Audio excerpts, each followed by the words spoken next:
Oi, gente, tudo bem com vocês? Nessa videoaula vamos estudar um pouco sobre a diversidade de organismos. Quem são esses organismos? Hoje vamos focar nas algas, protozoários e fungos, certo? Os protozoários, eles são seres microscópicos e talvez por conta disso, eles são pouco conhecidos em relação às algas.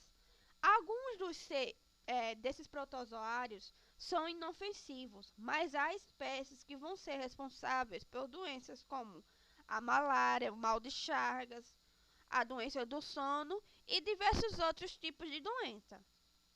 Conhecer os hábitos desses pequenos organismos pode nos ajudar a evitar os problemas que eles causam, certo?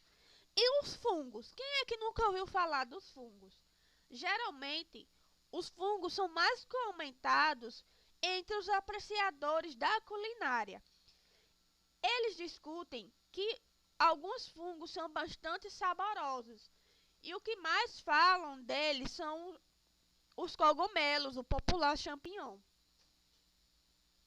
E certamente a gente já ouviu falar de um certo grupo de fungos que são aliados de nós seres humanos, desde os tempos antigos.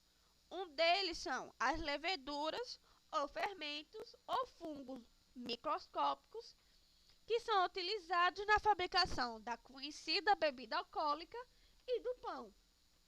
E já que a gente está comentando sobre os fungos na culinária, a gente não pode esquecer que ainda há certos tipos de fungos que são utilizados para a fabricação dos mais variados tipos de queijos. Um deles é o gorgonzola, tem outro também que é o roquefort, mas aí existem diversos outros tipos de queijo que na fabricação deles são utilizados alguns fungos, certo? Quanto aos protozoários. Essa imagem é uma representação esquemática de alguns tipos de protozoários existentes. Eles são seres eucariontes e unicelulares. Possuem organelas membranosas de diversos tipos. São seres heterotófilos e vivem isolados ou podem formar colônias. Têm, de certa forma, uma vida livre e há outros que vão se associar a outros organismos, habitando os mais variados tipos de ambientes. Algumas espécies são consideradas como parasitas, até mesmo dos seres humanos. Os protozoários podem ser classificados de 4 formas: flagelados, ciliados, risopóides e esprozoários. Os flagelados vão ser dotados de um ou mais flagelos e vão vibrar de certa forma que vai permitir a locomoção desses tipos de protozoários. Os ciliados, eles vão ser dotados de pequenos filamentos em volta de todo o corpo do protozoário que vai ter nome de cílios. E esses ciliados também promovem a locomoção, certo? Os isopódes, eles vão se locomover para obter um alimento. Os esprozoários, eles não vão ter estrutura de locomoção, então, portanto, não vai se locomover.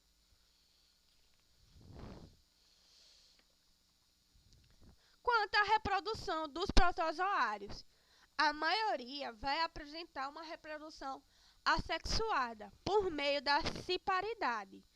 Já vai existir algumas espécies que se reproduzem sexuadamente, que é por meio da conjugação. Os protozoários podem causar algumas doenças humanas. Uma que é bastante conhecida, a amibiase, que causa uma disenteria amebiana, que é por meio do protozoário Ethanomoeba histiólica, que vai estar presente em água ou em alguns alimentos que vai estar contaminado por esse protozoário. A doença de Chagas, ela é causada pelo protozoário Trypanosoma cluzi, que é um protozoário flagelado que vai viver no intestino do inseto barbeiro ou popular percevejo, certo? Que esse tipo de percevejo, que é um inseto barbeiro, ele vai sugar o sangue e quando eles picam, vão liberar, né, durante o ato suas fezes que vai estar contaminada com um parasita. E assim vai penetrar na pele e ali, depois que eles penetram na pele, vai invadir a corrente sanguínea e vai atacar principalmente o coração, fazendo inchar. Quem descobriu essa doença, quem identificou que esse protozoário causa essa doença foi o médico pesquisador Carlos Chagas. Por isso, essa doença leva o nome de doença de Chagas. O controle dessa doença, de certa forma, é simples. Só precisa tapar as flechas para não entrar nenhum tipo de inseto e usar inseticidas.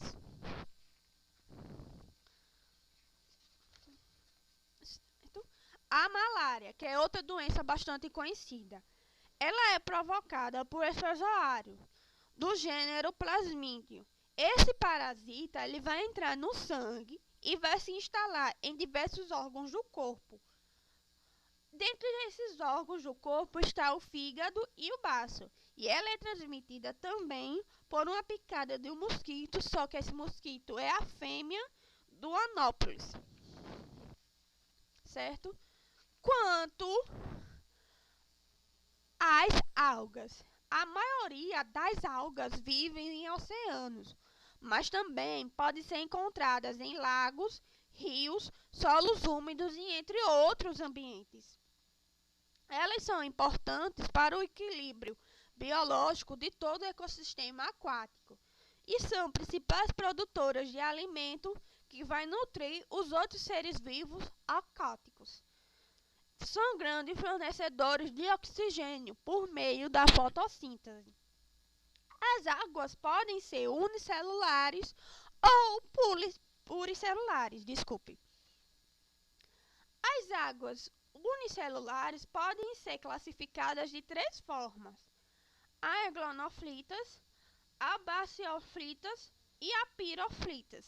São nomes complicados de se falar, então assim, eu falo, mas se escreve de outra forma, certo?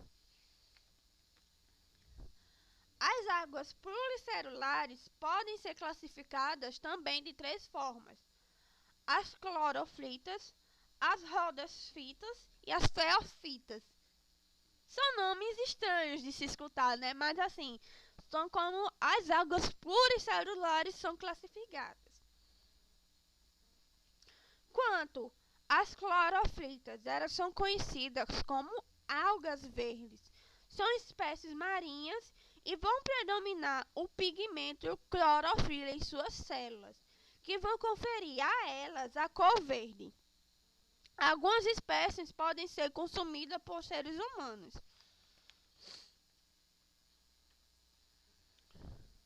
Quanto aos fungos, são organismos eucariontes, vão possuir em suas células organelas membranosas e essas células vão possuir também uma parede celular de característica dura e rígida.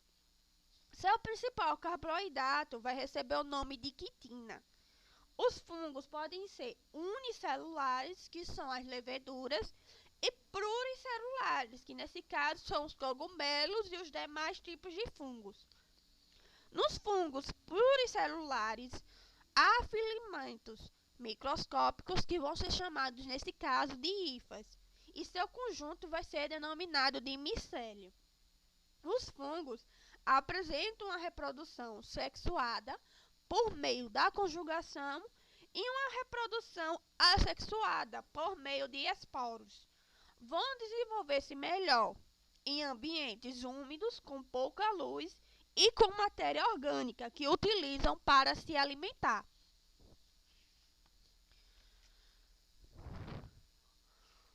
Alguns fungos, como o cogumelo de chapéu, vão pertencer ao grupo de fungos como basiomicetos, que na sua estrutura recebe o nome de corpo de frutificação. Em um cogumelo, no chapéu de um cogumelo, há hifas férteis que vai possuir esporângios que vão produzir os esporos, que se dá por meio, os esporos é o meio de reprodução assexuada, que vai ser sua unidade reprodutora.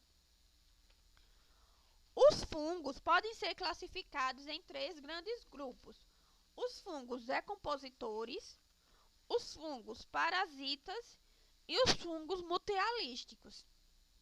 Quanto aos fungos decompositores, eles podem ser chamados de saprófitos.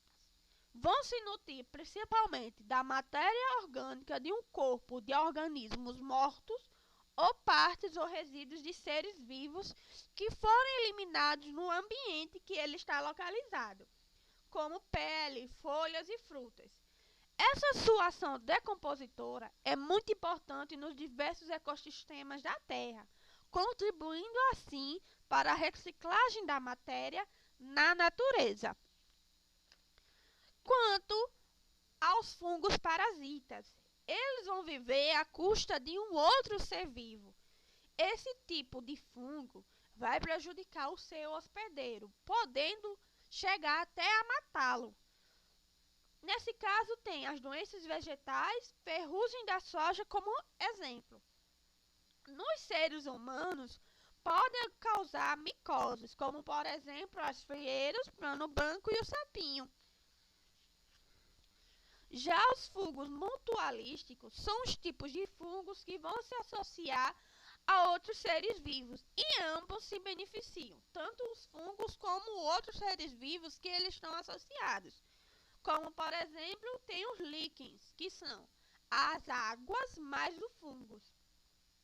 As águas fazem a fotossíntese e o resultado desse processo serve como alimento para o fungo.